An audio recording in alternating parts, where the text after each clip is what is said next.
বাবা, জুলাই আন্দোলন কি তোমরা শুধু একা করছো?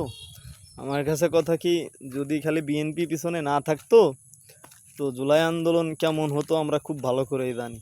এই যে কথায় কথায় বলেন না যে 17 বছর 17 বছর কি করছেন। আরে বাবা, 17 বছর কি করছি মানে 17 বছর তো টিকে থাকাটাই টাফ।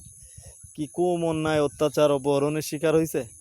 ইলিয়াসের মতো মানে পাহাড়ের মতো এক নেতারে মনে করেন গুম।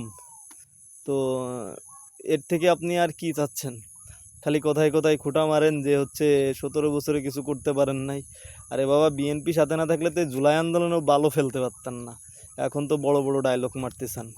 ঠিক আছে? কারণ আহ, আমি আমার মাগুরার কথাই বলি। যখন জুলাই আন্দোলন শুরু হয় তখন ভাইনা টাইনা দিয়ে আমাদের একটা গ্রুপ হয়ে যায় আপনার হচ্ছে পান্নান্দুয়ালের ব্রিজের ওই জায়গা, যেখানে রাব্বি ভাই শহীদ হয়। আরও অনেকেই আছে আমাদের অন্য অন্য জেলার। তারপরে আর হচ্ছে আর একটা সাইড পড়ে যায় ভাইনাই। তো কি একটা অবস্থা, বা কোন দলে কারা কতজন ছিল সেগুলো তো আমরা সবই জানি।